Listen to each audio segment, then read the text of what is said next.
పొదిలి టౌన్లో జరిగినటువంటి murder case ఇది. Second night and third morning జరిగింది ఈ మంత్. ఇది వెంకట నరేందర్ బాబు అని పిఎఫ్లో ఇన్స్పెక్టర్గా పనిచేస్తారు. ఆయనకి ఒక 7 years బ్యాక్ మ్యారేజ్ అయింది. ఒక బాబు పాప, 5 years బాబు, 3 years బేబీ ఉన్న అమ్మాయి ఉన్నారు. ఇతను పొదిల్లో నివాసం ఉంటున్నారు. ఎదురింట్లో రీసెంట్గా ఒక 8 months బ్యాక్ శశికుమార్ అనే ఒక వ్యక్తి రెంట్కి రావడం జరిగింది. ఈ యొక్క నరేంద్ర బాబు యొక్క వైఫ్ లక్ష్మీప్రియకి వాళ్ళకి ఆ శశికుమార్ అనే వ్యక్తికి పరిచయం ఏర్పడడం, ఆ పరిచయం ఇల్లీగల్ కాంటాక్ట్ మారడం జరిగింది. సో ఇందులో భాగంగా నరేంద్ర చనిపోయినటువంటి ఈ యొక్క నరేంద్ర బాబు ఐడెంటిఫై చేసి ఈ యొక్క శశికుమార్ని అలాగే వైఫ్ని కూడా దండించడం జరిగింది. ఒకసారి కొట్టడం కూడా జరిగింది ఇద్దరిని. ఆ సందర్భంగా పెద్ద మనుషులు ఇన్వాల్వ్ అయ్యారు. సరే ఇంకొకసారి తప్పు చేయమని చెప్పి ఆ ఫోన్ కూడా అమ్మాయి దగ్గర ఉన్నటువంటి ఫోన్ కూడా తీసేసుకోవడం జరిగింది.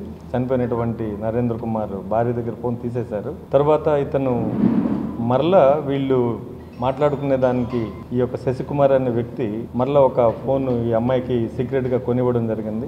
మళ్ళీ మాట్లాడుకునే వాళ్ళు. ఈ విషయం మళ్ళీ నరేంద్ర కుమార్ తెలిసి వీళ్ళు రెగ్యులర్గా గొడవలు పడుతుండే వాళ్ళ ఇంట్లో. సో ఒకరోజు నరేంద్ర కుమార్ సీరియస్ అయ్యి మీ ఇద్దరిని చంపేస్తాననేసి అతను కోపంలో అనడం జరిగింది. సో ఈ లక్ష్మీప్రియ దీన్ని సీరియస్గా తీసుకుంది, అతని భార్య. ఇక భర్త ఏమన్నా చేస్తారు, ఇద్దరిని చంపేసే అవకాశం ఉందన్నటువంటి భావించి ఇక ఆమె శశికుమార్ ఆమెతో అక్రమ సంబంధం కలిగి ఉన్నటువంటి వ్యక్తితో ఇద్దరు కలిసి ప్లాన్ చేశారు. ఇతన్ని చంపేయాలా లేదంటే ఇద్దరిని చంపేస్తాడనే ఉద్దేశంతో ఆమె దగ్గర ఉన్నటువంటి బంగారు నగలు కొన్ని ఇవ్వడం జరిగింది. ఇతనికి ఎటువంటి ఇన్కమ్ సోర్స్ లేదు. ఇతనికి ఒక చిన్న జాబ్ చేస్తుంటారు. సో ఈ నగలన్నీ కుదవబెట్టి మొదట ఒక టీముని పిలిపించిన తర్వాత సబ్జెక్ట్ ఇది అని చెప్పడంతో వాళ్ళు భయపడి పరారైపోయారు. వాళ్ళకి మామూలుగా తీసుకొచ్చారు, వాళ్ళు వెళ్ళిపోయారు. ఇది 1 month క్రితం జరిగింది. లాస్ట్లో ఒక 10 days బ్యాక్ మరలా ఇంకెట్టి పరిస్థితుల్లో ఇతన్ని ఉంచితే ప్రాణాలకే ప్రమాదం అని భావించి వీళ్ళిద్దరూ కూడా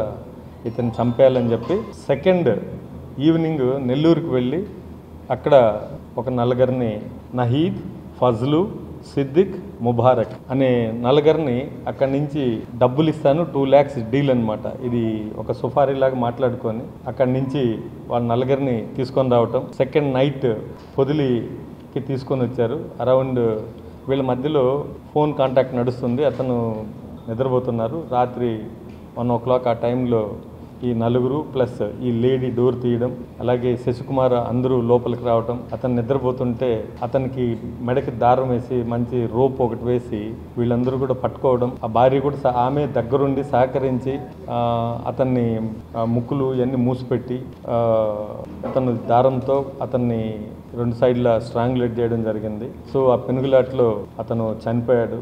ఆ అమ్మాయి మరలా ఇతను బతుకున్నాడా లేదా అనేసి అతి క్రూరంగా ఇంకా బతుకున్నాడని చెప్పి భర్త బతుకున్నాడని చెప్పి మళ్ళీ చెప్పి మరలా క్రూరంగా అతన్ని చనిపోయిన తర్వాత కూడా మరలా లాగి అతన్ని కాలుతో తొక్కడం, గొంతు మీద ఇలాంటి దారుణానికి పాల్పడింది ఈవిడ.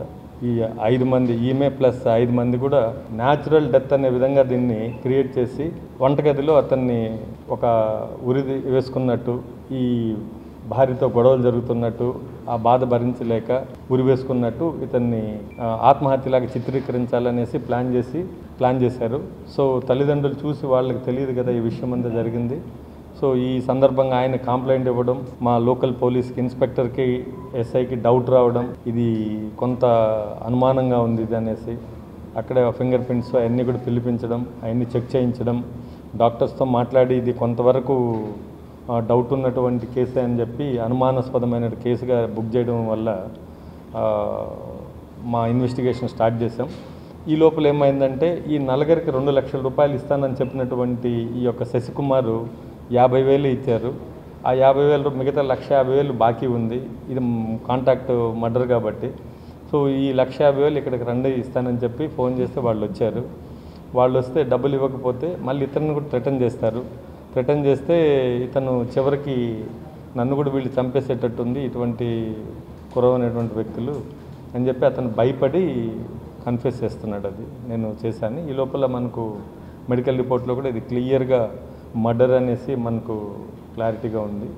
సో ఈ 6 మందిని కూడా మనం అరెస్ట్ చేస్తున్నాం. ఈరోజు వీళ్ళని రిమాండ్కి పంపుతున్నాం.